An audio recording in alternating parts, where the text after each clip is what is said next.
This podcast contains spoilers, so listen at your own risk or call back after you've watched the movie. You know who you call. Leave a message. Maybe they'll call you back. Then again, maybe they won't. We're having ourselves quite a little game of phone tag here. Ring, ring, ring. I usually get this guy's answering machine. I'll call you right back. If you're there, please pick up the phone. I really want to talk to you. I check my fucking messages every day when I come home from work. My answering machine, zero. I got a blinking light. All I have to do is pick up this phone right here, inform the cinema, and your plan's kaput. No, I ain't got no phone. I had to pull, because people calling all the time, and who needs the aggravation, right? Interruptions. Hey man, how you doing? Just coming towards the end of a Sunday. Well, no, it's actually not. It's only 2:30 in the afternoon, but I say coming towards the end because pretty soon you're gonna be launching into the sort of evening routine of kids and bedtimes and food and dinners and making the beds and all the rest of it. You're kind of like closing up the weekend type stuff. So it sort of feels like things are winding down a little bit on the weekend. And yeah, just want to shoot you over a quick voice message. Well, I say quick, who knows how long this will go on for, but watched a movie last night that I really, really enjoyed, and I wanted to let you know about it because I think we've talked a lot lately about horror and our varying appetites for horror and how me and you both like horror a lot, but I've kind of tapped into like another level of horror appreciation and like obsession that maybe allows me access to appreciating more horror movies than you do. And I think this one could be an interesting litmus test of that. And that is 1988, I should say, 1988's The Blob remake. So a little bit of background on this movie. I watch a horror film every day throughout October, as you know. And last year, one of the films I watched was the debut film of Steve McQueen. I believe it's released in 1954, if I'm not mistaken. The Blob, the original The Blob, which was a kind of sci-fi B movie. One of the early teenager movies. I think that's a kind of curious through line here. And there isn't that much that the original Blob and the remake have in common, but one thing they do have in common is they're both teenager movies, and they're released at the two most iconic points in sort of teen movie history. One, the kind of advent of not only teenager movies, but teenagers as a concept, kind of post-war. Now people are kind of not heading off down the mines when they're like 13 or something. They're still going to school, and they're kind of, they're ready to be adults. They're driving around and having fun, trying to, be precocious and stuff, but they're also kind of being treated as kids, and their society is very worried about this new volatile force in the world, which is the teenager. And that's why you get films like Rebel Without a Cause and stuff. But The Blob is an early one of those, and there was many teenager movies that came out around that time, most of which haven't stood the test of time, beach party movies and stuff like that. And then the Blob remake comes out in the 80s, which is kind of the heyday with John Hughes of the teen movie in a way. And it very much clicks into the groove of teen cinema that was going on at that time, and clicks into the groove of like the old school teen movie of like Varsity Jackets and motorbike riding, drag racing, all that kind of stuff. So it's an interesting relic if one were interested in studying the teen movie in general. And it's also interesting, it taps into quite a lot of different things. So The Blob was an old 50s sci-fi B movie. A lot of the famous B movies from that era, movies like The Fly, The Thing, Invasion of the Body Snatchers were kind of remade in the 70s and 80s in a much different way. So they were originals were like sci-fi B movie, and then the remakes were kind of horror effects driven, almost like grotesque body horror type movies. And The Blob is not only is it one of those, but I'd say it is maybe the best movie that you could pick. Well, to be honest, the original Fly is much better, and a lot of the originals are better than The Blob. The Steve McQueen Blob is not amazing. It's decent, it's worth watching, but it's not brilliant. So as a kind of double bill, it's maybe not the best, but as a study of like that thing of remaking the old B movies in that era, I think The Blob might be my favorite now, my new favorite. Like I said, I've only just seen it last night.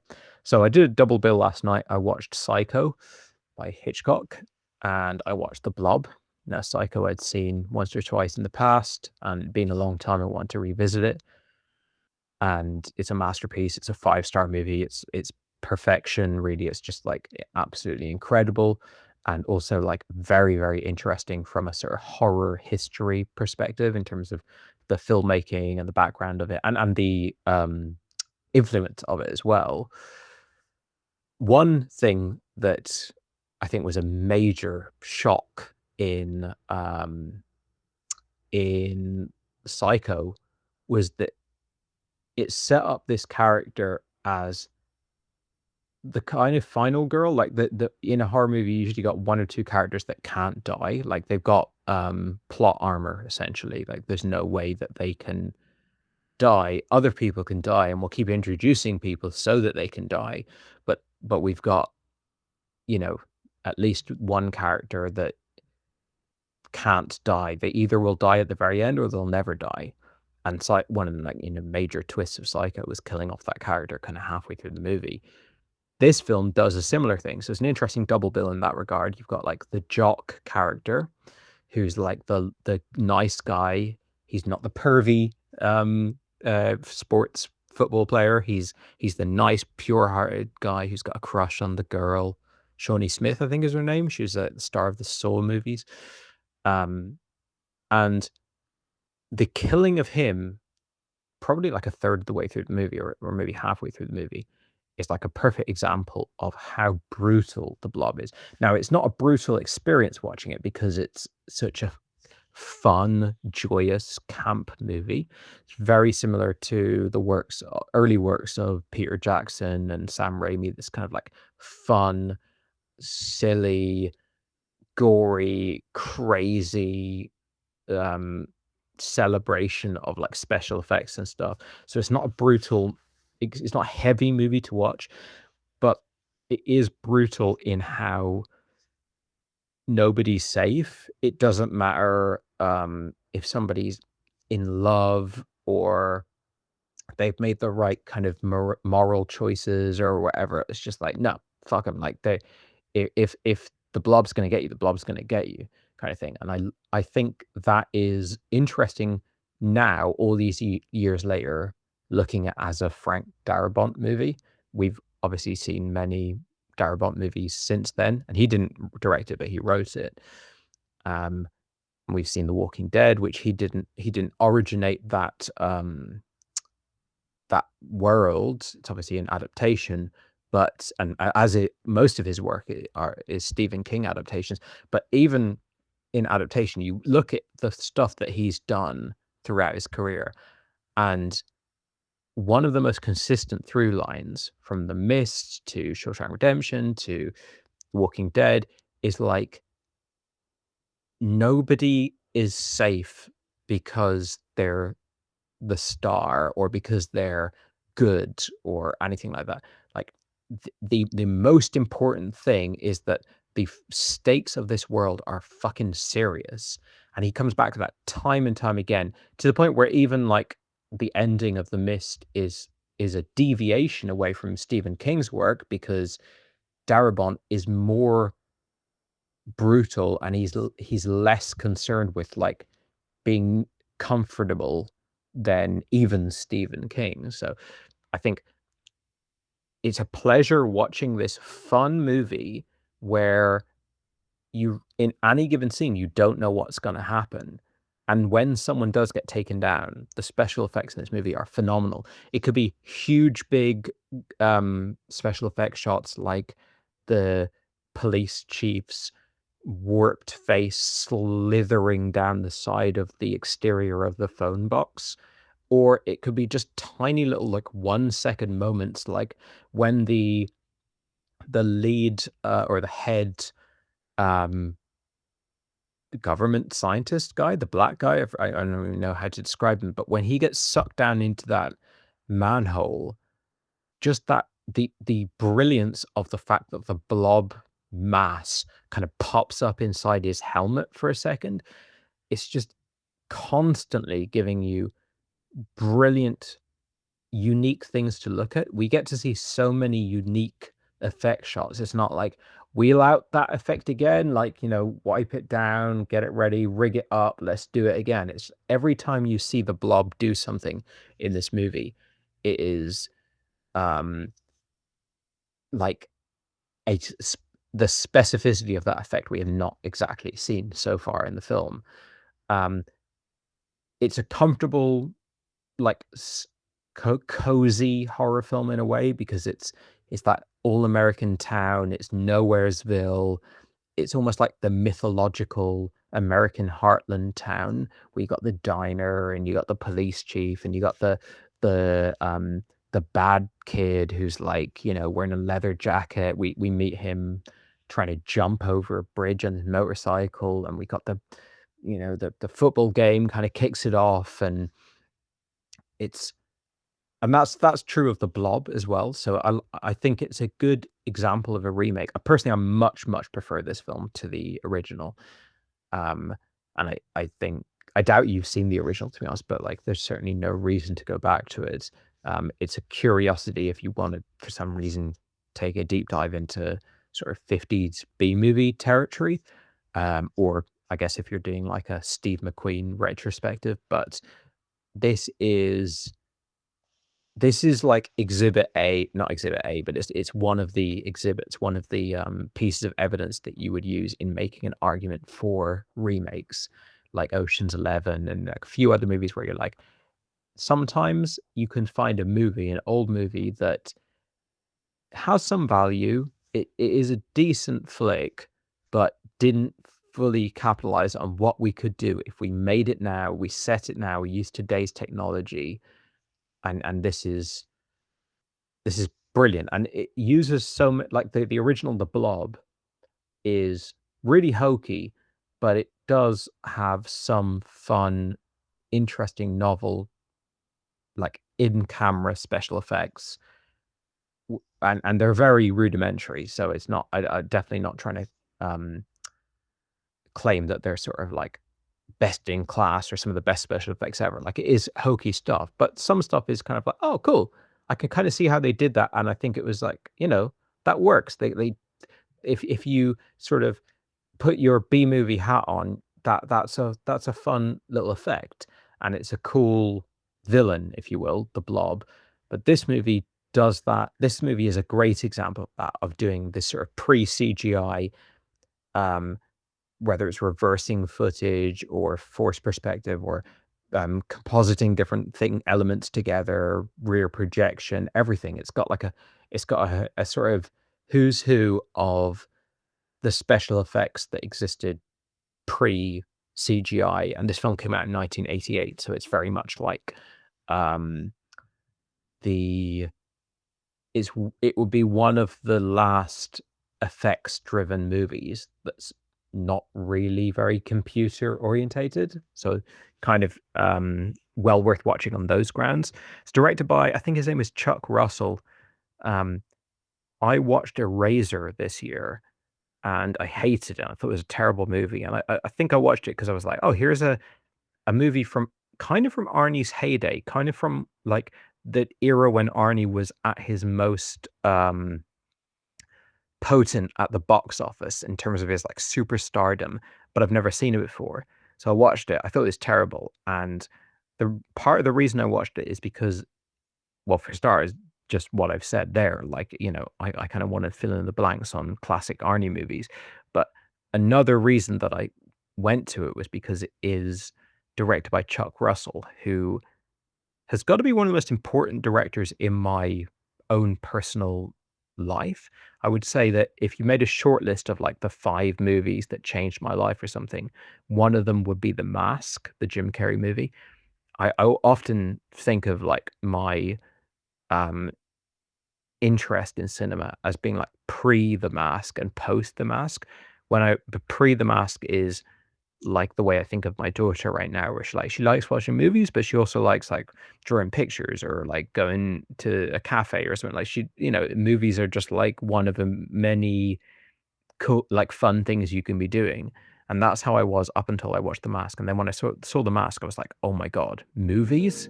Movies are something fucking different. Like movies are on a whole nother level of like, this is what you want to be doing with your time. You want to be watching movies. And so because I have so much reverence for The Mask, when I found out that this like old Arnie movie that I'd long ignored was directed by the guy who directed The Mask, I kind of jumped on it and then was very let down. But now when I look at his filmography, I realize that I've watched The Mask in the last couple of years. I've watched Eraser in the last year. I've watched Nightmare on Elm Street 3, The Dream Warriors in the last few years. And now I've watched The Blob. So I've actually seen like 4 of his movies in the last sort of 5 years. Hang on one second, my daughter's calling me, one second. Okay, so Chuck Russell, I've seen a lot of his movies unbeknownst to me. It's kind of this weird thing of like, I've been sort of doing this career retrospective, and I'm not going to get carried away and call him like one of the great, like unseen auteurs of his time or something like that. I think Dream Warriors is a fun movie that like is worth watching if you're already in the bag for that kind of thing. If you're already like, oh, I love Nightmare on Elm Street, I love kind of like cheesy, stupid 80s horror movies, then watch that. The Mask is, I can't even judge it. Like I adore it. I think it's incredible, but like, it's probably a piece of shit to someone else. Eraser I thought was terrible. The Blob I think is amazing. I don't know what else yet. I know he's got The Scorpion King, which I've never seen. I'm now tempted to do it because it's kind of like I'm almost coming close to like being a Chuck Russell completionist. I hope his name is Chuck Russell now.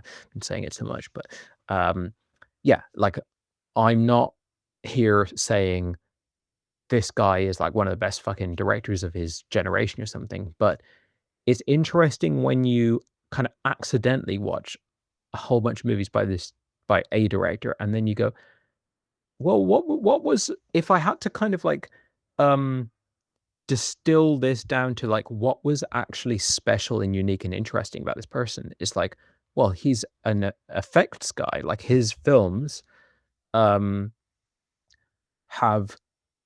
incredible special effects. Not all of them, but The Blob has incredible special effects. It doesn't mean that you can hold The Blob up against a Jim Cameron movie. It's not to say that there isn't another world of special effects that you prefer. This is B-movie, cheesy, low-budget special effects. This reminds me of like Tremors or something like that. These kind of like second-grade monster movies. But it is really special within that world, in the same way that like Bad Taste by Peter Jackson has incredible special effects. It doesn't mean the special effects are as good as what you'll find in like, I don't know, The Dark Knight or something. It means that when it's looked at within that world, if you're interested in that world, it's incredible. Just like the traditional special effects, you go back to like Ray Harryhausen or the original Invisible Man. It's like things, you judge stuff within the world that they're operating in. And then The Blob for me is like, I think if anyone ever expresses a kind of interest for this type of film, I'll be like recommending The Blob forevermore.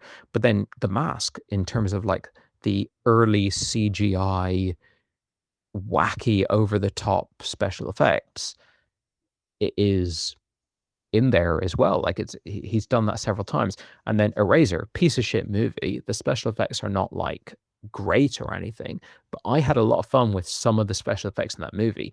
That's kind of the movie is shit and it has very little to offer, but what it does have to offer is in the realm of special effects. Nightmare on Elm Street 3, I think it's not just not really my type of movie, but I liked it much more than I thought I would, and it is an incredibly effects driven movie. Like, and by that I mean, if you when you're hiring a director to make that movie, it has to be someone whose like primary focus is special effects. So it's interesting, kind of as I said, accidentally amassing a fair bit of knowledge about this director and then pinning it all together and going, all right, that's what he did. And I remember when like the Scorpion King was in The Mummy, was it The Mummy 3? And it was like, famously terrible special effects. I never actually saw the the movie that was like just the Scorpion King, and I got a feeling that it might have been like one of these ones where like one director, his name is on it, but another director really did it or something. I'm not really sure what the background is on that, but those are kind of special effects movies as well. And I think that's the most recent thing he's done. I presume maybe he's dead now. Maybe that's like the last thing he did or something, because Scorpion King came out a long time ago, and that was The Rock's first big starring role, if I remember correctly. So yeah, maybe one to check out. Anyway, back to The Blob. Really, really loved it. I love that it, and again, we're going back to Frank Darabont here. He gives everyone a little something. He gives you're invested in all the characters. You might not like them all, but we have this like flirtatious scene between the police chief and the diner waitress early in the movie, or we have the condom buying scene of like the pervy guy.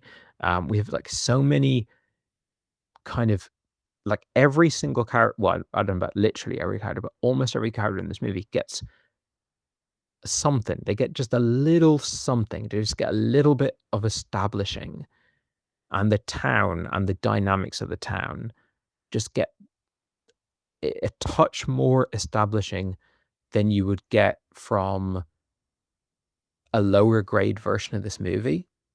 And we know now, with the benefit of hindsight, what Frank Darabont went on to make. I mean, I think his his next movie he directed is arguably the most liked movie ever made, in The Shawshank Redemption.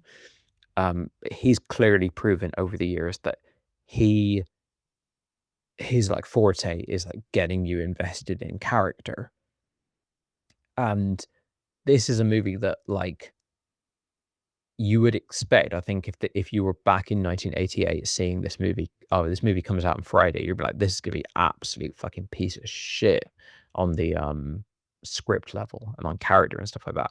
But yeah, it kind of has enough sauce there. So anyway, I wanted to send it your way because we talked recently about the movie Smile 2, which I really, really liked and which you got very little from. And I think that this is a type of film that in my deepening of my appreciation for horror, I've come to like more or appreciate more. Like I guess I've broadened my scope of appreciation because I've like dug deeper and deeper and deeper into this genre. And so I think this is a very interesting case study in testing, is there a void between us on a film like this? Now, of course, there can be a void between us on any film, whether it's like something that we have like a particular interest in or not. It could just be like, oh, this movie just does something really specific that you like that I don't like, or vice versa. But I know for me, when I first fell in love with a horror movie that really like kind of showed me what the medium was capable of was Scream 2. Watching that when it came out on video and watching it late at night on my own, middle countryside in Ireland, like, pitch black inside, pitch black outside. I mean, fucking terrified of it, adrenaline pumping. And then the movie ends and you're like scared to walk across the room to go get a drink of water or something. And I was like, oh my God, a movie made me feel like that. Like, that's fucking insane. And for years I was sort of chasing that dragon, and I was kind of snobbish about fun camp horror movies that didn't really offer any scares, that were just like a celebration of whether anything. Could be grotesquerie, it could be um special effects, it could be like just archetypes or something, but ones that were more supposed to be fun rather than scary, I looked down my nose at, and um I didn't connect with for years. Now I started doing Spooktober, which I do every year, and I started maybe 5 years ago, give or take. And I started including a lot of like old like Universal horror movies, and just, the whole strata of horror, like early silent films and modern like Bloomhouse or like Platinum Dunes, all these like really trashy kind of things. And I've over the years like just become a huge fan of every brand of horror. I don't think there's any major brand of horror that I am happy to see kind of pop up on my screen. And so this is now when I watch a film like this, The Blob, I'm like, this is brilliant. This is perfect. This is like reminds me of like They Live or something, where it's just like joyous fun of like, we're just going to entertain you every fucking second of this film, but it's not scary at all. And because I know that I wouldn't have been able to love this movie as much as I do 10 years ago or something, and it's been sort of a product of where I am now with the genre, I've lost my barometer of like how sort of universally appealing this film is, like to someone like you who likes horror movies, but they're not just like obsessed with every kind of type of horror. Like for example, I watched Frankenstein Meets the Wolfman the other night, and I loved it, but like I've got no sense anymore about like how much you would like that movie, because it's the flaws of it I can barely even see anymore. So I don't know, it's difficult to fully estimate or articulate. But now, yeah, it'd be interesting to see how you do with it if you watch it. And yeah, I think if it works for you, it's kind of like a Mad Max Fury Road of like, this bit was awesome, this bit was awesome, this bit was awesome. I love this, I love this. Like it's just like a buffet of cool elements. But at the same time, I could totally see this movie just being like, why the fuck did he make me watch this shitty fucking movie? So yeah, let's see what you think of it. Yeah, glad to be part of the litmus test, case study, mad scientist, little experiment you've got going on there. Especially because at the end of Smile 2, I decided that I'm going to take a different approach to Spooktober or anything that you might send my way at this point. So this movie was actually a mad kind of case study within myself, because within 2 minutes of watching this movie, I already felt that I would hate this movie. It's just not my thing. Tremors is a good reference point.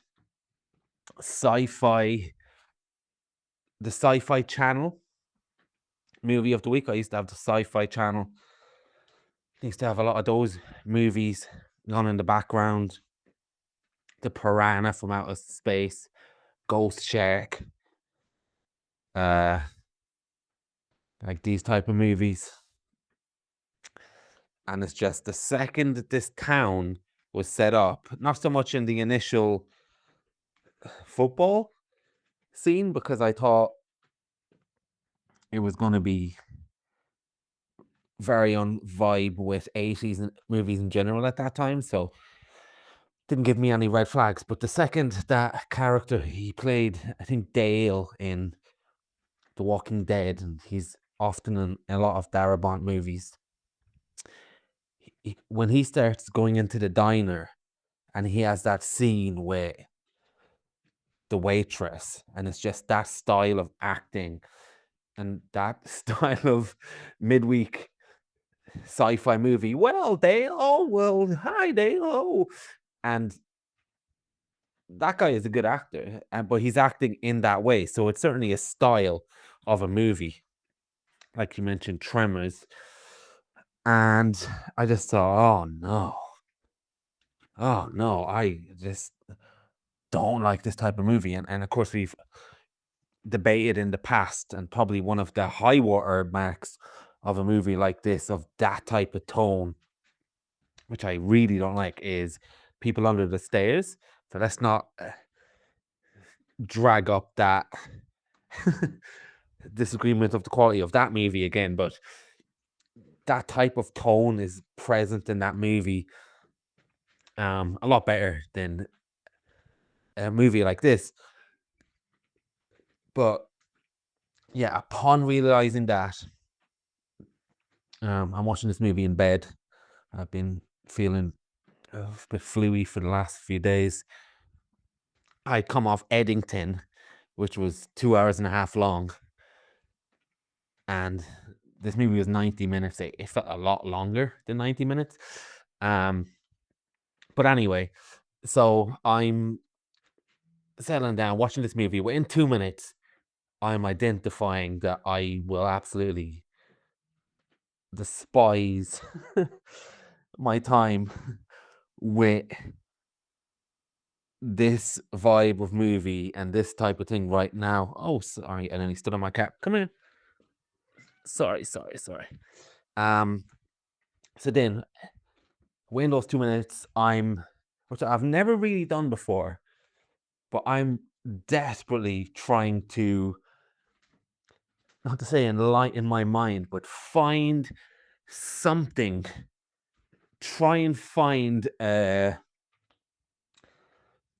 prism, not a prism, but a lens to watch this through that will make me have the best possible time someone like me can have with this movie. So first I'm thinking, okay, the aesthetic, the small town, the thing like Erie, Indiana, Spielberg, 80 Spielberg, Gremlins, E.T. Give me, you like those movies. It's got that music. It's got that little bit of vibe. Okay, but the directing is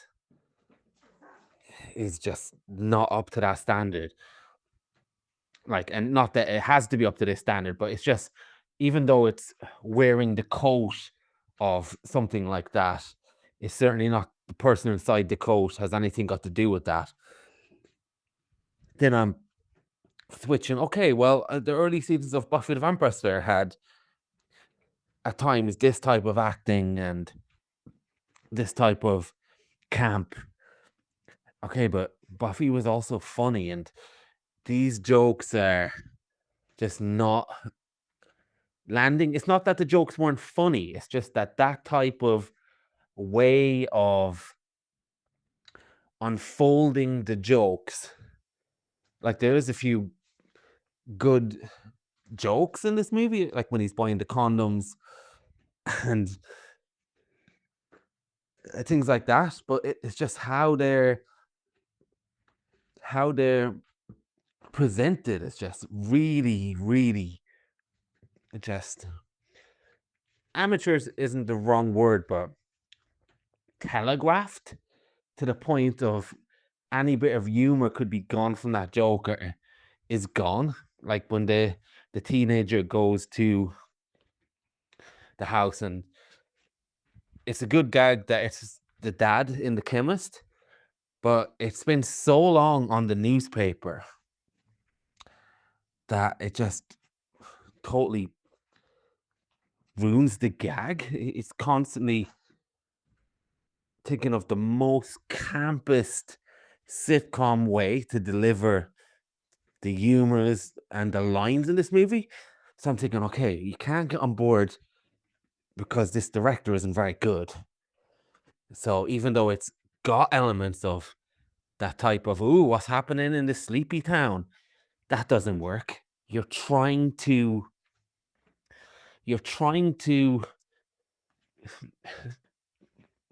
make it feel like an episode of Buffy, think Buffy even had an episode that might have been an homage to the Blob, actually, when something comes from outer space. But it's just not funny. It's not doing it for you. What are you going to do while watching this movie, man? What are you gonna do? What's my way in? What can I do? And then I just thought, okay, what? And then I thought of you, and I thought, okay, well, he obviously sent me a voice note about this movie because he at least thinks it's some bit good. And I'm thinking, well, now that I know you are the government in this movie. You are the authority who's just sending a virus my way, seeing and testing it. This movie is the Blob, both in name and voice note to me, and seeing how well it will do in the field. that was the the point of these notes. At the time, I didn't know, so I'm thinking, okay, let me try and get in Michael's head here. What? Obviously, there's something to be loved about this movie. If we've already established that I can't get anything from it. I'm an outsider here. So what is this? How do I watch this movie? And then it kind of came to me in a way. This movie is hard target for horror fans. I hope it's called hard target. It's not what it's called with the. Let me just, because I've been a bit delirious lately. Hard target might not be the movie. No, it's Hard Target. Yeah. So Hard Target is a movie. Well, I'm sure you've seen it. Hard Target is a movie that has no business as a movie in Gen Pop. You know, if you got all these movies floating around Gen Pop, the acting is bad. I don't want to call John Woo a bad director, but some of the directing in this movie is really bad in Gen Pop. And you're just having a conversation with somebody and they're talking about all these amazing movies. And obviously, I'm not doing this to be snobby about these movies, because I love Hard Target and you love The Blob. But you're having a conversation about There Will Be Blood, Godfather, even movies like Back to the Future, and just a full range of movies that stands up on multiple levels for multiple types of fans. And then you say, oh, The Blob, Hard Target, right? It's not going to marriage up, really. I'm pretty sure it's not going to make anyone trust your recommendations in that type of conversation in Gen Pop, right? But I guess there's a crazed wing in this prison analogy where I'm going now, where you get a little bit more specific. And just to use Hard Target, which was my way of trying to understand the Blob, Jean-Claude Van Damme's acting is bad. Some of the action sequences are pretty bad in a classical sense, or if you're comparing it to something like The Raid. But if I'm looking for an action movie and I am already a fan of the wacky, over the top, the line reading, just the ridiculous, pumped up macho-ness, and the line delivery of puns and just really campy bad guys. If I'm in the bag for that and I really like that type of thing, then I'm in a completely different reality when I'm watching Hard Target now, because I'm watching it under a completely different spotlight and I'm loving these things. And so I didn't like The Blob for most of it, but then I tried to almost use action movies like Hard Target as a surrogate to try and understand the things that I was just finding cringe and bad, what they would mean to me if this type of horror was how I feel about action movies when I'm in the mood for action movies, I guess. And so then I'm watching it and I'm thinking, oh, when these people are dying ridiculously, that must be really fun. There must be a lot of constant fun things happening in this movie. And then when people say ridiculous things, and when I think there's a scene where the boyfriend gets killed by a blob, and then like no one believes her, and they just think, "Oh, you're mad," and like all that type of stuff must be part of the bag of this and part of the enjoyment of this. So I became aware that lots of things were happening that could be perceived as enjoyable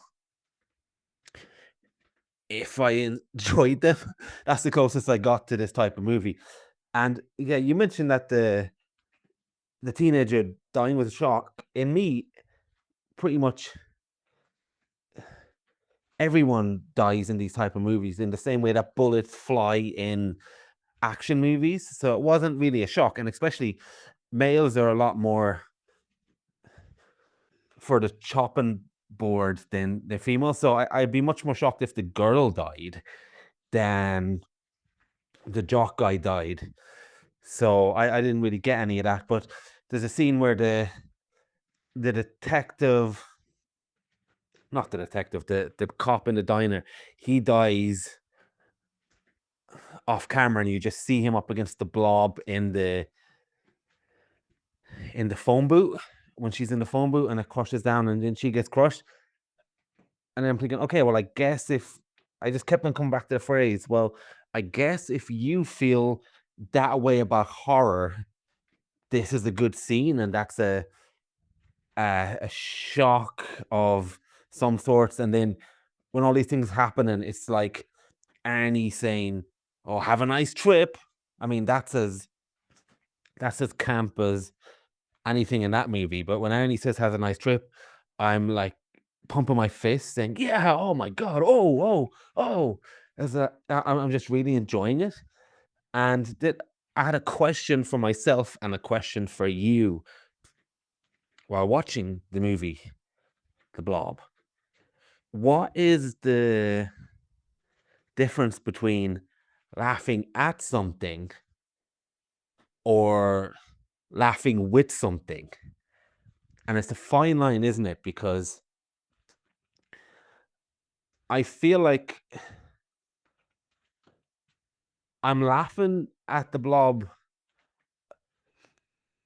on the one hand the same way I'm laughing at Hard Target. Like there's one scene in Hard Target where Van Damme jumps on a motorbike, and I think he balances it and shoots guns while he's on top of the seat. So I feel like I'm laughing with that, but in the same way, I'm also laughing with the movie when the blob falls down from the ceiling and somebody dies ridiculously. I think I'm laughing the same way, but because I've got enjoyment on my side with the action movie laugh,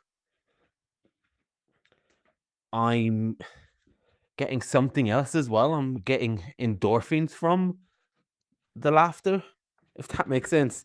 It was just something that I really struggle with. What is the difference between laughing at the movie and laughing with the movie? Because you have to consider that, first of all, is that a joke in the movie? Does the movie want to make you laugh in that moment?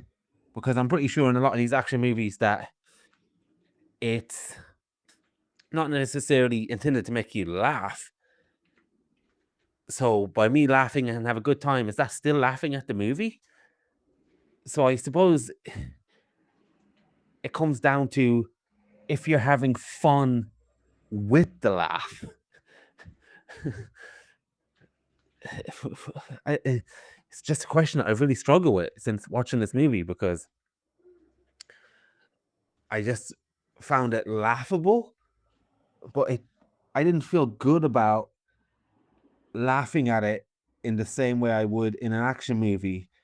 And that's probably because I have a lot of reverence and respect and genuinely love for an action movie of the same type. Whereas with a movie like The Blob, I don't.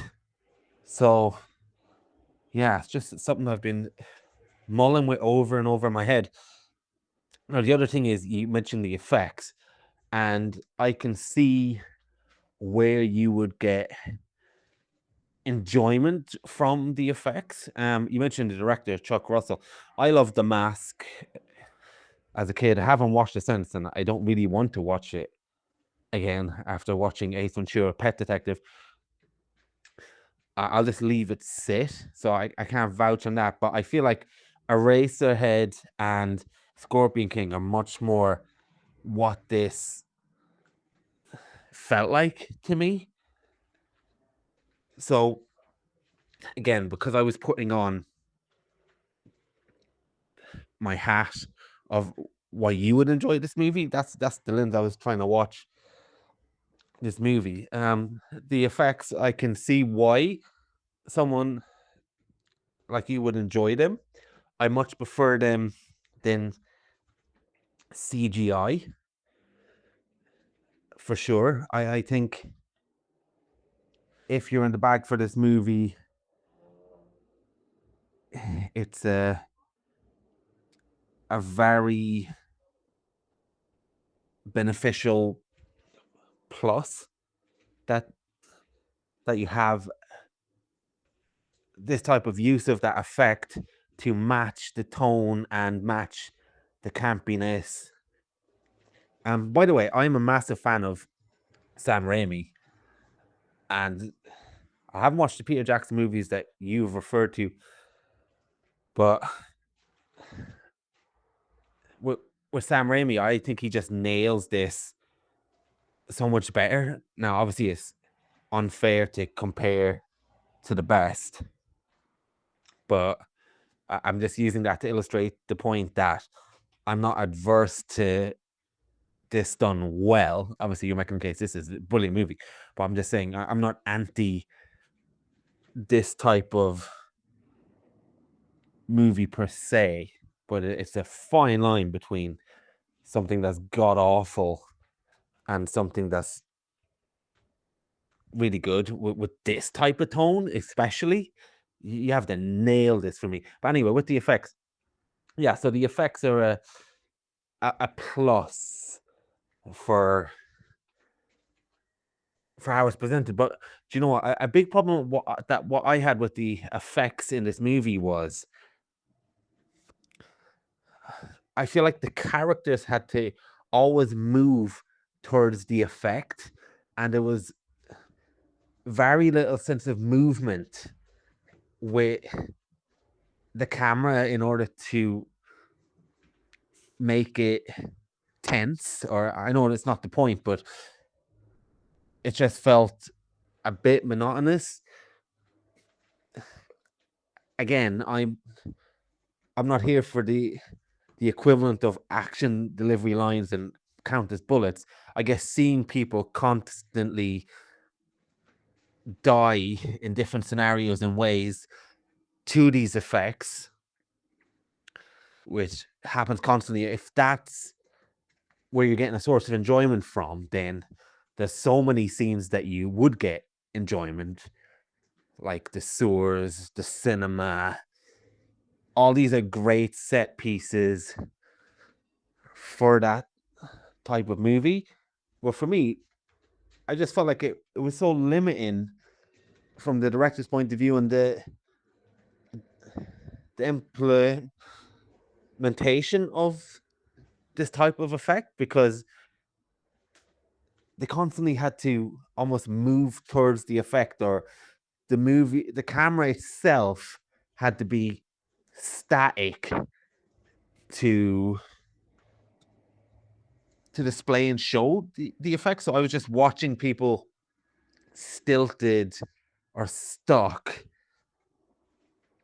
and just getting mutilated. We've all heard of torture porn. This was almost camp torture porn, and I'm not saying that as a negative. I'm just saying that it was sitting around watching a lot of people just get mutilated and nothing else at times to me. So that's my perspective of it. But I suppose for you, it's nailing the beats of the genre every time. So yeah, and but the other thing is as well, in something like, let's say, a slasher movie, which is the type of horror that I first came across and made me like the genre.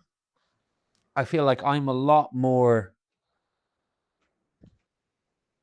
tolerant, or maybe much tolerant isn't the word, but I'm a lot more on board with things that happen in slasher movies, and so much so that I can enjoy a lot more lesser slasher movies. I mean, maybe not so much now because, like I said, that I'm around an area with stab kits on the walls, so it's not as fun as it used to be to see people get stabbed, probably. But just with that genre itself, that's probably the subgenre of horror where I'm the most forgiving of it in lesser movies, whereas in Scream, it can be very much be part of a Gen Pop conversation where there's so much to it to love.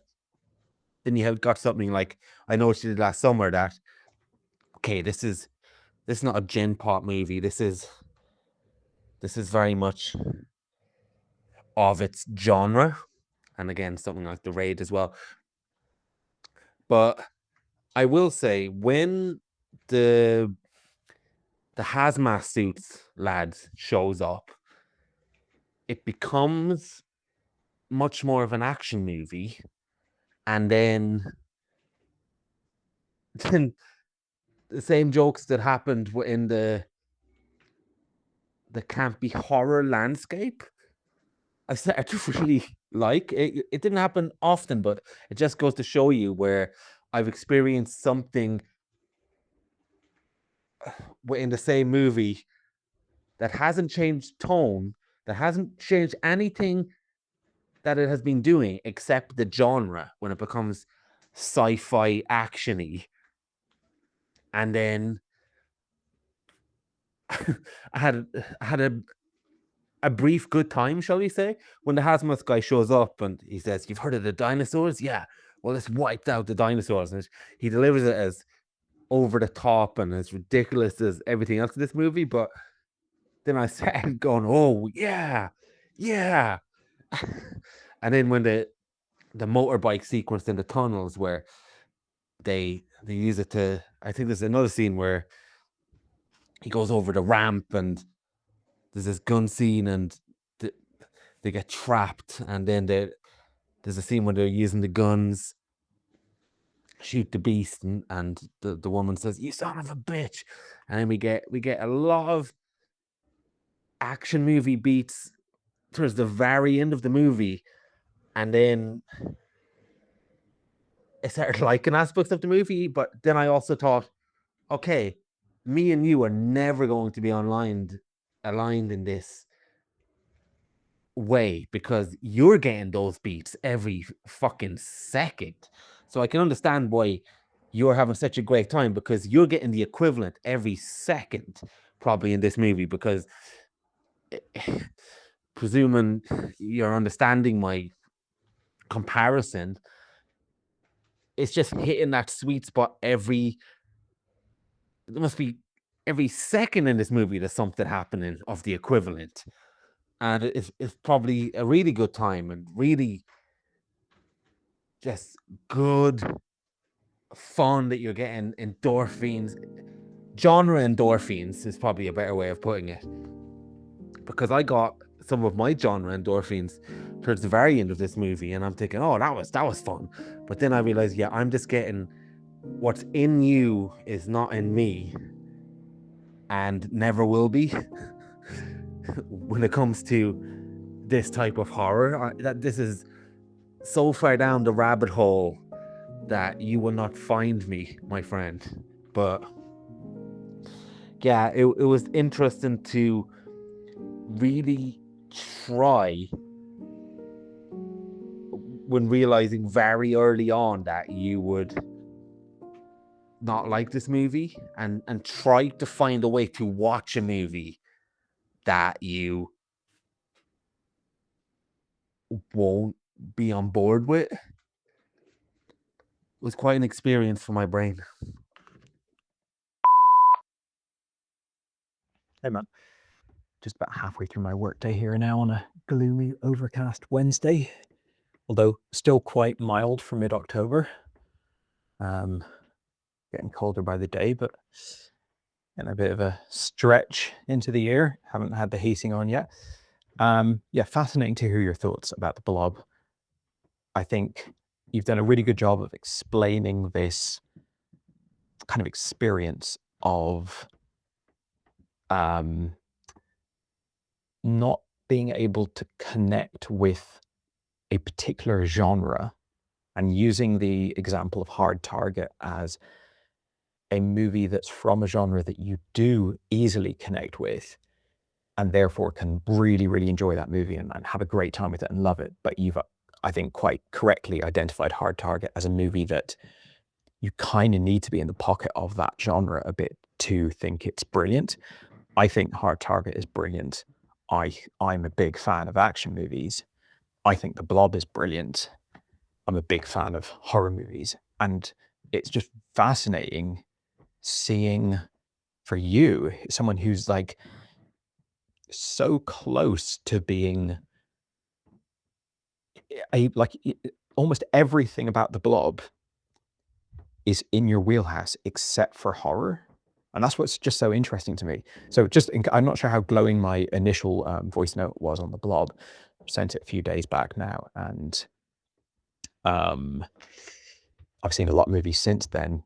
But I'll tell you, right from where I'm standing right now, I think this movie's incredible. Like, I really, really like it. And it's probably my favorite film I've seen this month. We're halfway through the month of me watching a horror movie every day. So yeah, really, really feel like it is a great example of its type of movie. It may be even the best example of this kind of movie. So yeah, it's just fascinating. You, as someone who like loves really camp, silly, cheesy stuff like Hard Target, you love wrestling, you love Teenage Mutant Ninja Turtles. You mentioned some of the stuff you were talking about when you like started off your voice note of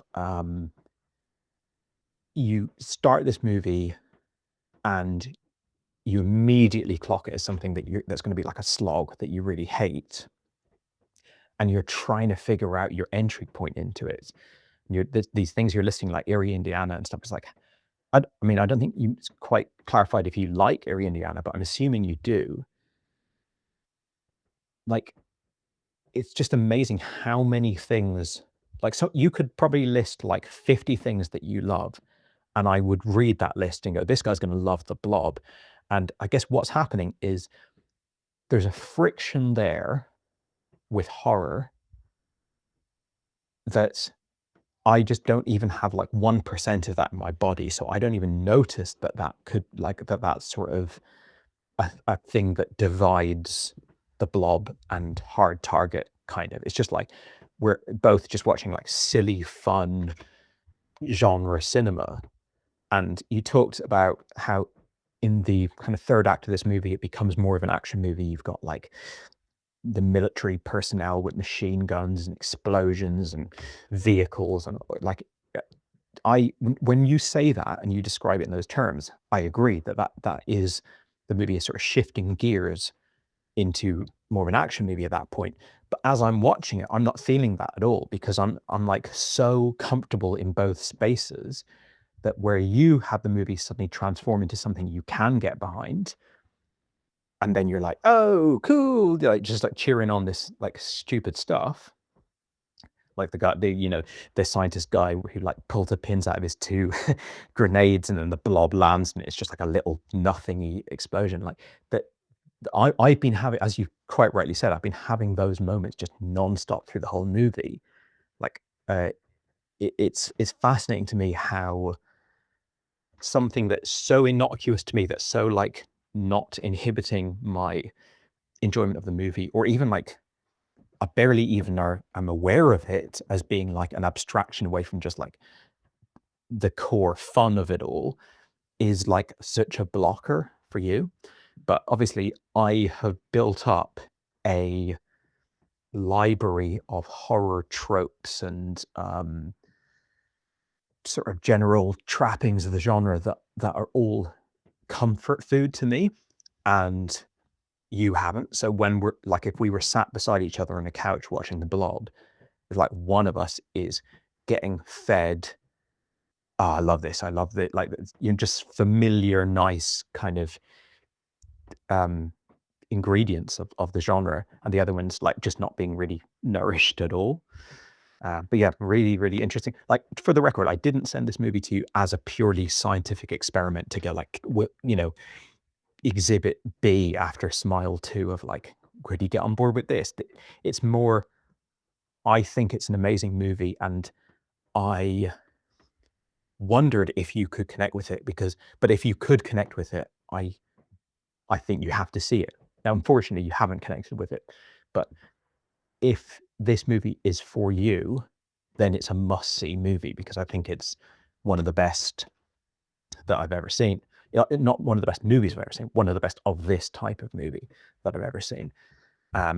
Just working through some of the stuff that you've said in your voice note there, you talked about how like the jokes didn't work for you. So yeah, film obviously has like constant comedy. It's like pretty much every kill, well, not literally every kill, but like a hell of a lot of the kills in this movie are sort of like punchlines in a way. You talked about the comedy being very like big and telegraphed and like overly labored and stuff, like the condom purchasing scene with the chemist, and then he gets back to the girl's house and the newspaper, and you said that they hold on the newspaper so much, they kind of over egg it so much that it's like undercutting any kind of comedy that you could get out of it. So I would say that I can find value in comedy because I find it funny, and that's obviously a really subjective, it's just purely down to your sense of humor. Like for me, Tim and Eric stuff, Nathan Fielder, like there's certain things that like make me laugh out loud, but just like anyone, it's like very specific.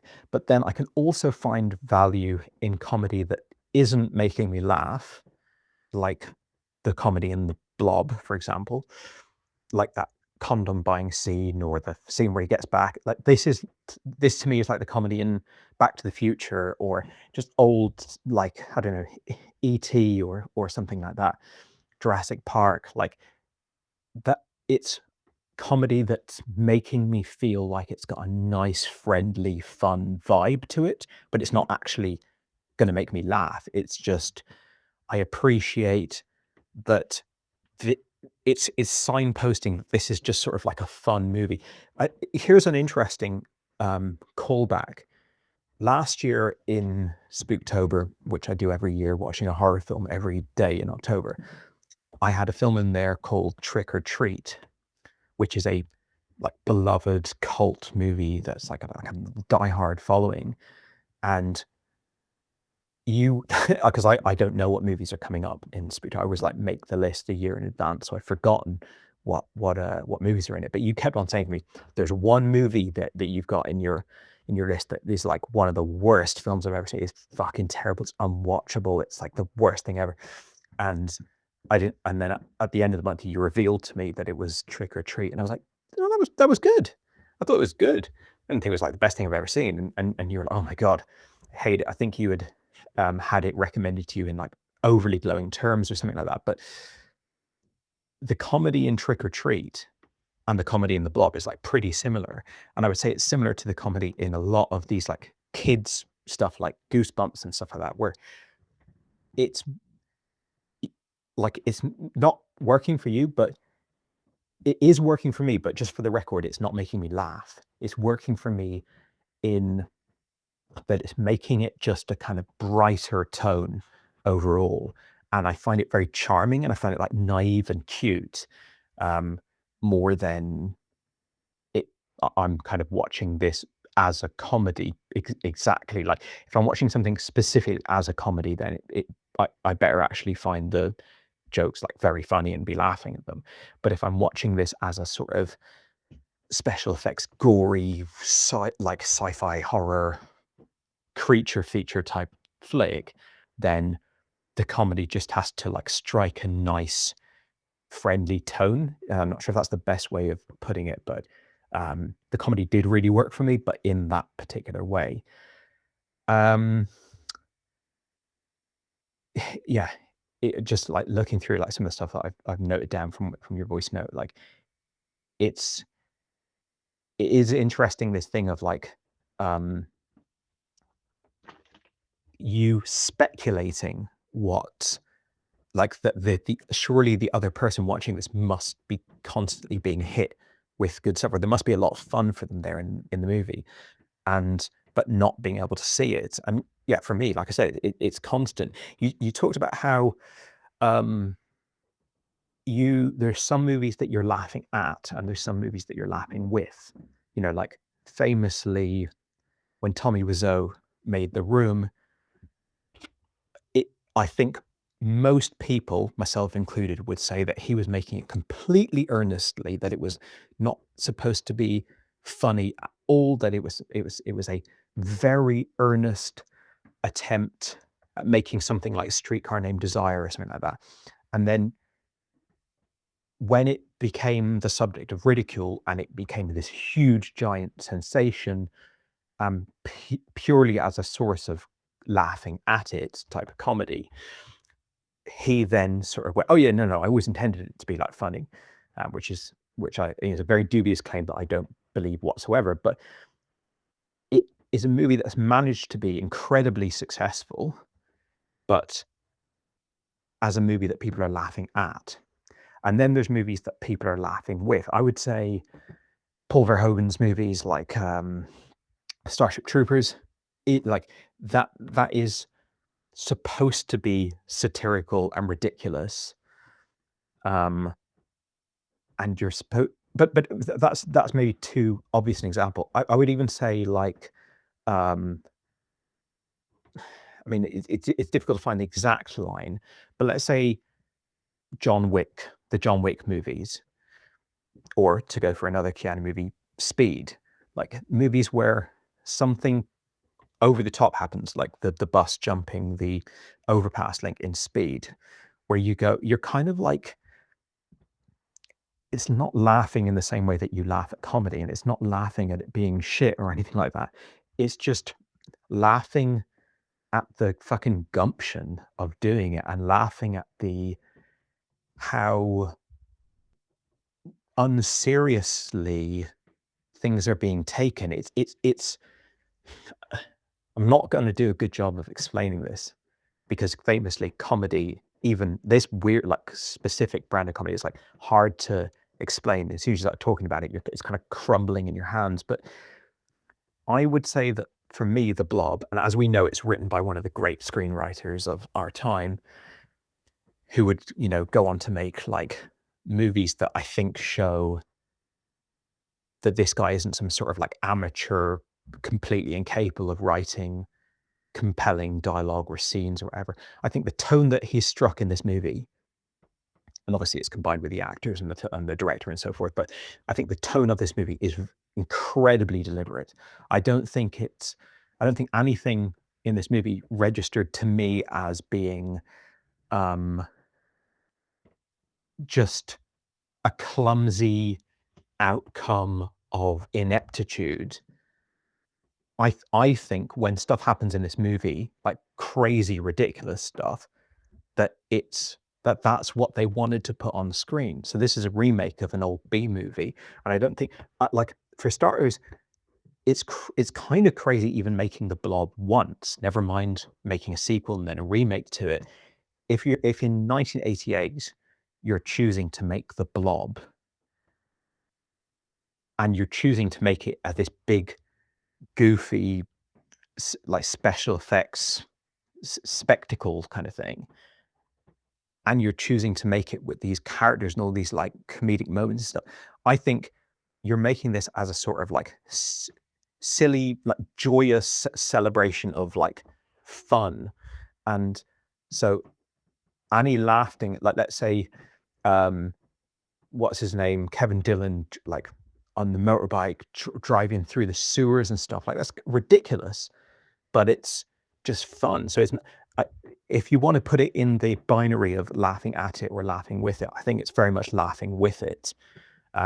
But to get more specific and drill down into it, I think there are certain movies that are just not taking things too seriously, and that's what this is to me. And it's interesting that you said that you like Sam Raimi, or you said you're a big fan of Sam Raimi.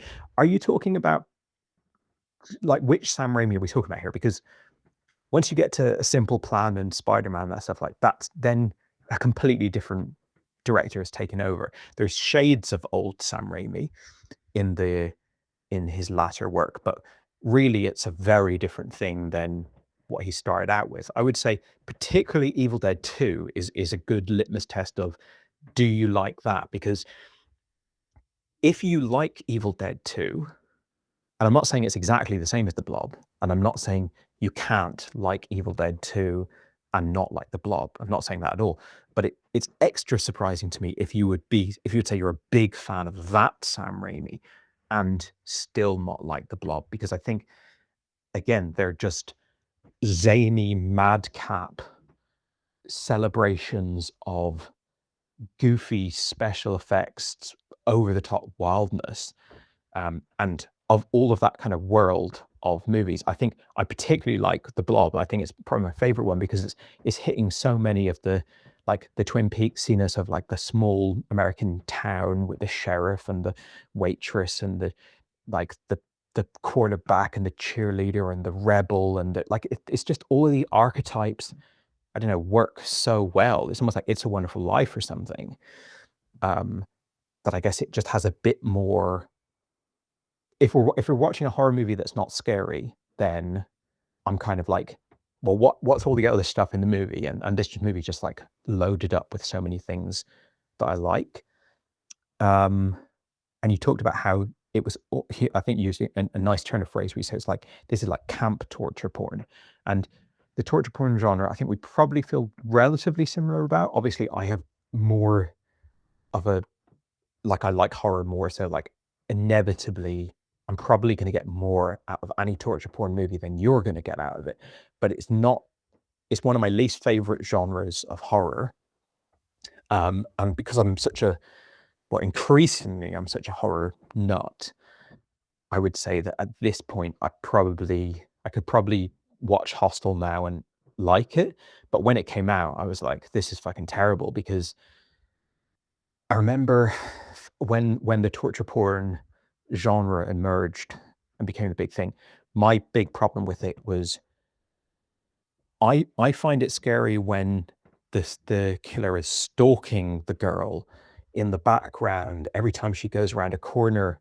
Like, is he going to be there? And, like, then she's running away from him, and he's almost grabs her, but last minute she hops over this and he grasps at the bottom of her jeans, and, like, I find that stuff scary. But once he's caught her, then it's just like, wait, I'm not scared about, like, watching her slowly get killed. That's just gross. It's not scary. The tension is gone, and now we're just, like, in torture, literally. And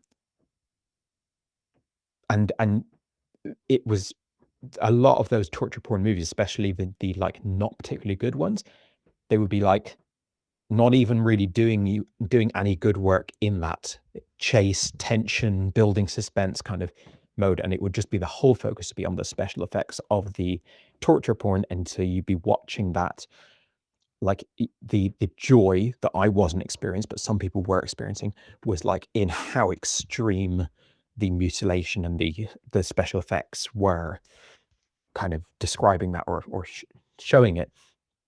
And I think this, you're right, calling this camp torture porn, even though I think it has a lot to offer, but really that is probably a pretty fair appraisal of it, in the sense that this is an effects movie.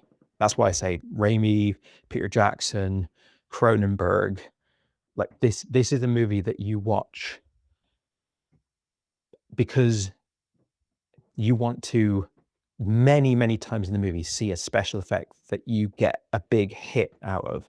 And obviously it's very camp special effects. It's a remake of a B movie, and it's kind of like an 80s B movie in a way. The special effects are not realistic. Like, there's loads of compositing and just general special effects in this movie that are like not realistic. If you were trying to view this as a realistic movie in the way that, let's say, Jurassic Park is a realistic movie, then it would completely fall to pieces. It can't be held up to that for benchmark, because it's not even going for that. It's a silly camp movie. But if you're in for that, like if you like that stuff, the special effects in this movie are incredible. But it is genuinely the case that you are invested in seeing that over and over again, and different varieties on different variations, and just like that's what you've kind of bought your ticket for, just like with the torture porn stuff. So if every time they do a special effect in this movie, like the kid in the sewer jumping out and he's all disintegrated, or the police chief's head sliding down the phone box, or like all of these like incredible moments. I mean, it's like, could probably do like a YouTube compilation of like the top 30 effects shots in the Blob.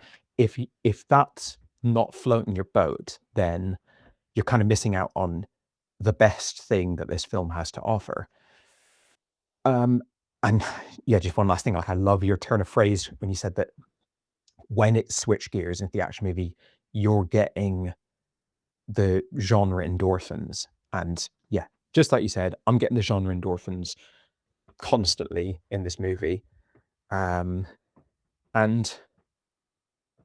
guess I'll end it with this. I'll end my voice note with this question. So I talked about how when torture porn came out, I didn't like it because I had my specific stuff that I wanted from cinema in general, but from horror, and it wasn't doing that. And as I've watched more and more horror movies, my kind of lens of, or my interests have broadened dramatically, to the point where if I watched The Blob 20 years ago, I would have just thought it was shit and just kind of dismissed it. And I watch it now and it's like an amazing experience for me. So when you watch something like this, and especially as someone who loves Teenage Ninja Turtles, you love like X-Men, you love wrestling, you love Arnie, like Sylvester Stallone, RoboCop, all that, you love everything. That's the people who love this movie, you love all the other stuff they like, except for horror. So are you completely apathetic to whether to liking this movie? Is it like, oh, well, I like what I like, I'm not going to try and like something that I don't like. Like, I'll just follow what I do like, and if I end up liking this in the future, so be it. Or do you feel like I want to crack the nut? And I ask that because, like, I don't want to like keep sending, again, I'm not like scientifically curious to the point of wanting to have you fall on the sword of 20 more camp silly horror movies. I can just try and estimate what horror movies you actually would like. Or are you like interested in getting into this? Because you said in your voice note that while you were watching The Blob, you started trying to like it, trying to figure out the entry point into it, but you said that you never do that when you're watching movies. So yeah, it'd be interesting to know, kind of, I don't know, maybe this time next year, when I'm watching another similar movie to The Blob, is that something you want sent your way, or are you like, you know what, this just wasn't ultimately this, I would have preferred to have spent my 90 minutes doing something different? By the way, but before I forget, I went on Letterboxd and was just searching something got to do with the Blob, the 1980s version, and Sean Baker, who of course we really love from the Florida Project, amongst other things.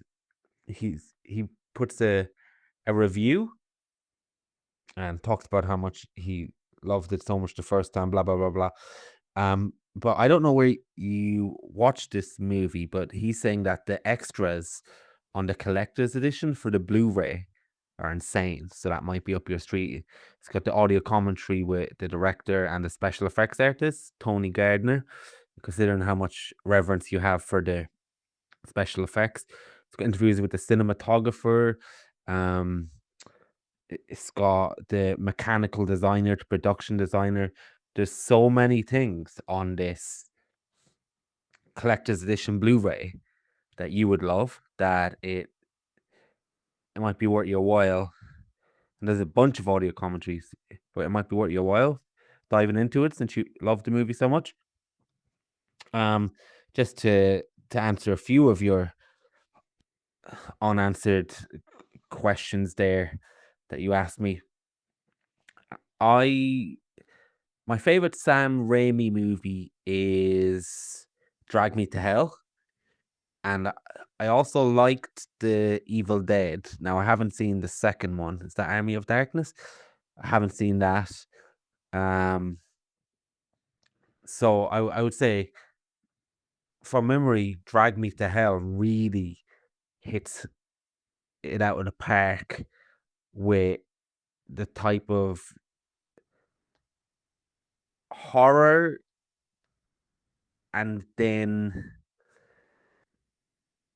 goofiness that I think is lacking from this movie. And another movie that walks that line very well for me is The Cabin in the Woods. I think it's written by and directed by Drew Goddard, who done Buffy. So yeah, just to give you a reference point, obviously I do like the Spider-Man as well, but the movies I was referring to was definitely Drag Me to Hell. And I was a fan of Erie, Indiana for sure. Just haven't seen it for a long time. But it's interesting, the type of way you're describing the comedy, as in that you didn't necessarily find it funny, but were charmed by it. It's almost like using a type of comedy as a form of world building. Do you know what I mean? You might be laughing at it, but you know, in this town and in this world, everyone is not everyone, but a lot of people are going to talk that way. They're going to have that sense of humor. They're going to have that sense of cadence. It's like when you're playing an RPG, you go into a town. The dialogue mightn't be amazing or anything. In fact, it usually isn't in the older ones because it's translated. But you know where you are, and it's embedding you in the culture, if you want to call a sense of humor of a culture, but it's embedding you in the culture of the town and the village. And if you're here for it, you're just having a good time walking around in an RPG. But in a movie like this, you're having a great time being led around. So it's interesting. I never thought of it before, but comedy can also serve a purpose beyond whether you laugh or not.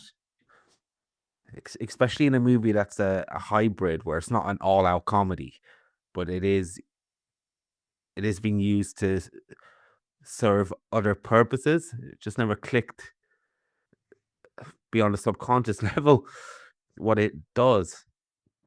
And to answer your other final question of if you're watching something like The Blob in next year's Spooktober, do you send something like that? Well, here's the thing.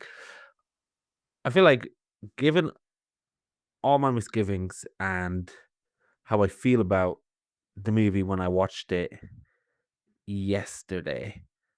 I still kind of feel like on another day, I could have easily had a better time with it. Now, it's much more unlikely I would have a better time with it, but um, it's not beyond the realms of possibility by any means. And it could also be a situation where I see a movie that for you is like another Blob, where you're saying that's the Blob, and then I have a good time with it. And I think with horror, because I'm not a fanatic like you, it needs to other things need to click as well. So not really clicked in this movie to give me really what I wanted, but at the same time, it probably wouldn't have needed many elements. And one of those elements could have been just a different day of the week. Now, I'm not saying it would have, but I'm just saying it can be something like that. And I think if you're mentioning Teenage Mutant Turtles, there's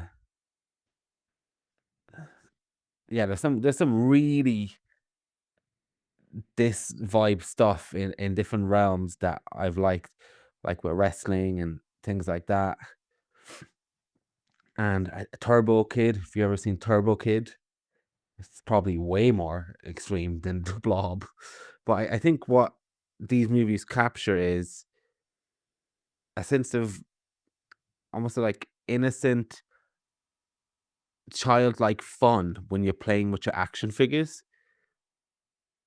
I was watching my nephew there the other day when I came home for Ireland, and I think he's 3 or 4, but he's playing with Lego, and he's just coming up with a story.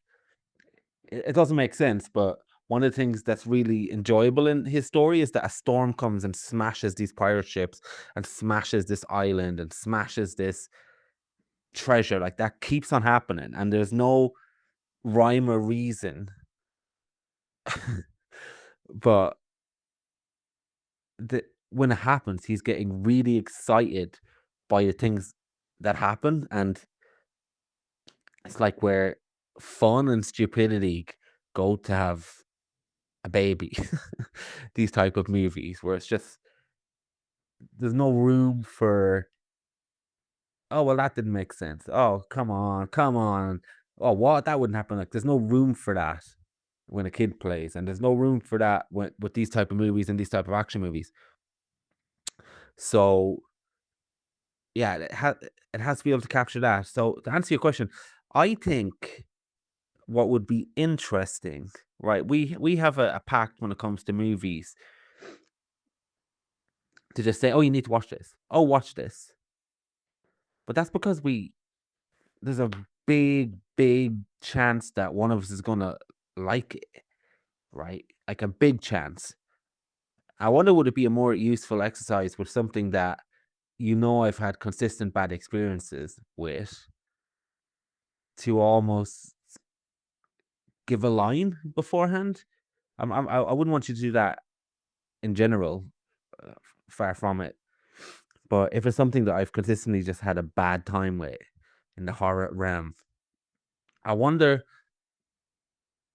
is it almost doing more harm than good going in blind? Now, the Blob is called the Blob, so you have a fair idea you're going to be getting something. And I think I heard the Blob being mentioned on Screen Drafts recently as well. Um, but yeah, I wonder, is the opposite of what we normally do, would that give us better results instead of going in blind? Just like, oh, this is whatever way you want to describe it, silly, juvenile, good fun, and then it's a bit like, it's a bit like, what was that movie you mentioned, Trick or Treat? A bit like, even though I hate Trick or Treat, but I wonder, knowing these things beforehand. Yeah, Trick or Treat, again, Screen Drafts was brought to me by saying it, number one on the list of screenwriters turned directors movie list. So that's the level of hype that come up to me. But I wonder if it was brought to me, hey, there's this movie that's like Are You Afraid of the Dark? Like it's just vignettes. It's just good kind of like ridiculous, goofy stuff. Like I wonder would I had at least a different opinion than this is the best screenwriting debut as a director that ever was, you know, or something like The Blob if it's just pitched. So it would be an interesting exercise to very, very delicately and very with as little information as possible to sell it in a line based on the fact that, you know, I've had problems with these movies in the past, and see what that does. Because now that I think about it, going in blind to a movie that and a type of genre that I struggle with and expecting to have a good time without any parameters is probably not going to be helpful. Interesting to hear about those commentary tracks. Definitely appealing to me. I mean, right now I'm in the midst of Spooktober, watching a movie every day, so I don't know if I have the bandwidth, but yeah, I'd be curious to check those out, especially if Sean Baker is saying that they're like particularly noteworthy. Always like a commentary track, but if they're particularly noteworthy ones, then worth checking out. And yeah, it's interesting that you were citing Drag Me to Hell and Evil Dead as like the kind of Sam Raimi that you're thinking of this in relation to, or ones that you're a fan of. So this is where we get into like the very, very fine gradients of tone.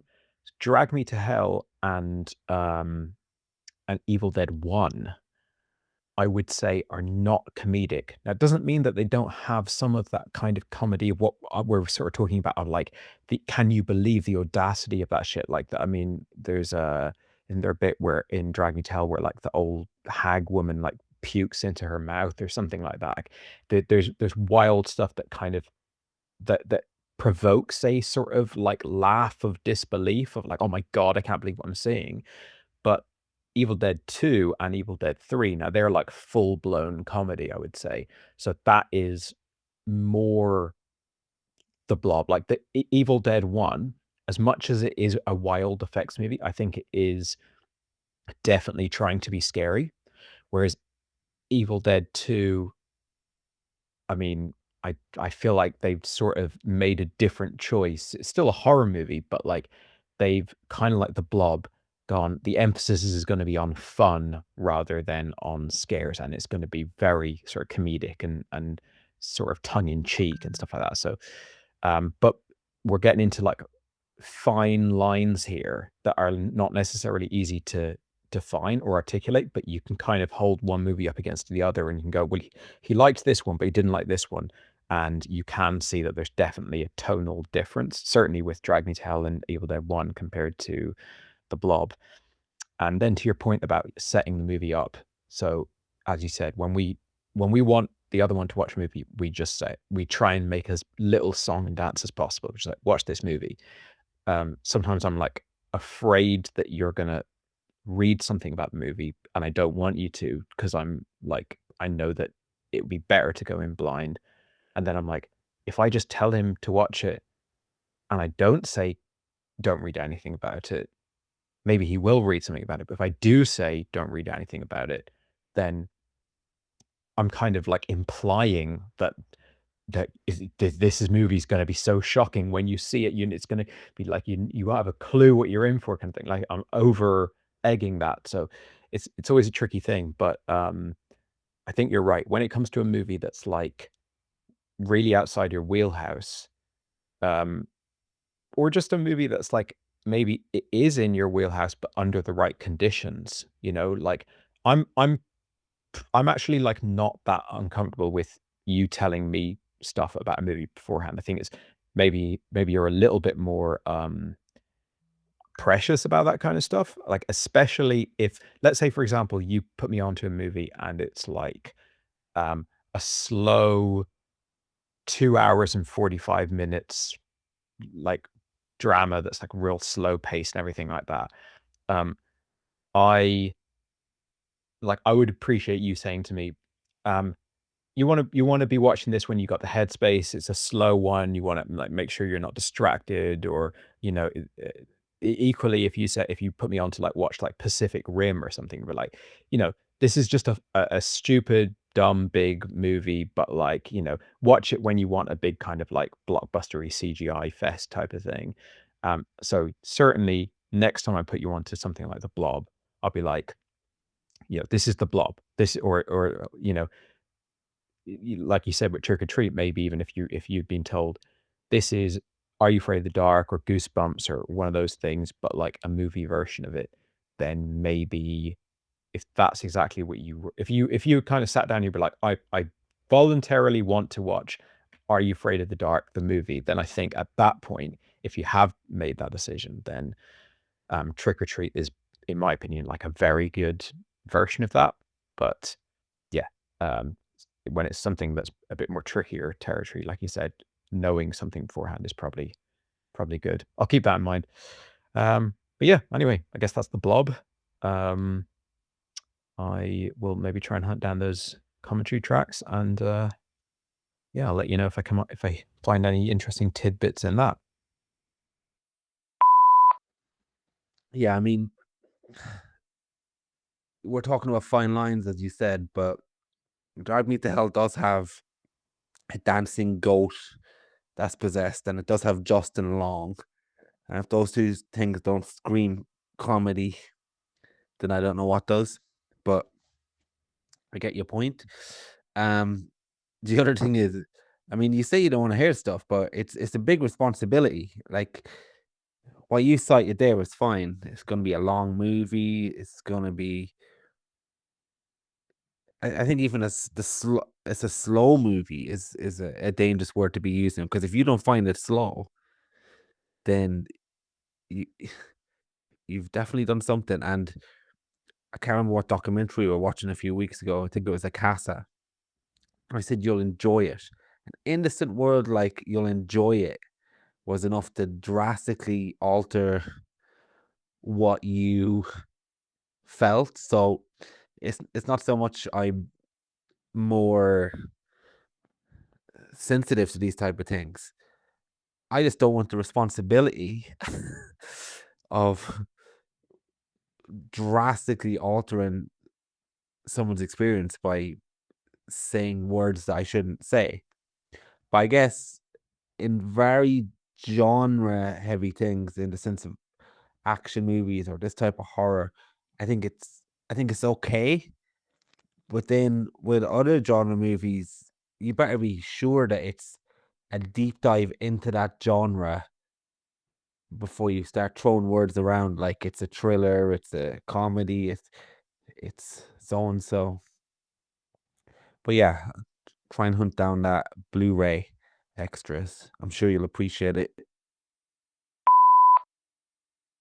Yeah, it's really hard, isn't it? Because like I guess there's stuff that's helpful to know, and there's stuff that's harmful to know. Like harmful to know would be it's terrifying. It's really fucking scary. It'll scare the shit out of you.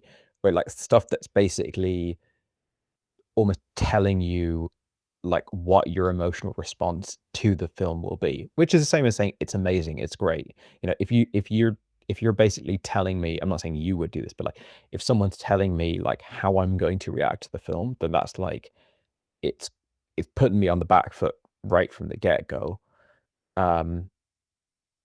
I guess it like you said, it's sort of red flag stuff, like slow. There's movies that you watch and you kind of pick up early on, this is gonna be slow. This is gonna be a slow, deliberate pace, and you click into that groove and you accept it for what it is, and you're just comfy, and you're not wanting it to be any faster. You don't want it to be super eventful. You're just like vibing with it. And like that is great when that happens, but there's certainly been times for me where that hasn't happened and I've been a bit restless throughout the movie. And if I had maybe like scheduled it into my life under the expectation that it was going to be a slow one, then it just would have been a different experience. Same with long, like, knowing that not going to watch Dr. Zhivago like when I'm tired late at night on a weeknight. Like it's just not the right venue for that. So yeah, it's maybe stuff that can pose a difficulty or that can be a red flag. And then I suppose the other thing is like sometimes you have to convince someone to watch a movie. Like, look, I know you normally hate this kind of film, but like I recommend watching this one. But for between ourselves, that doesn't really happen. I don't think. I think we're both pretty game to watch whatever the other one throws our way. But yeah, maybe one rule of thumb is just like if it's if it's a movie that there's a high chance that the other person could not enjoy. Like we're talking about action movies there. Sometimes really dumb action movies that like they're not great. Like they're like a 3-star sort of throwaway action movie, but there is a time and a place where I could get, a decent time out of it. That stuff can be quite volatile for me. So, if you just recommend it to me sight unseen, I'll just be like, oh, this must be amazing. Maybe like, and then if you're like, no, just like watch this if you want some sort of dumb throwaway action movie fun, then that grounds it a bit more. So yeah, stuff like that. I don't know. I guess it's trying to notice movies that you have a suspicion the other person might struggle with, and then like trying to set them up right for that. Your mailbox is full. Please delete new or stored messages which you no longer need so that new messages may be received.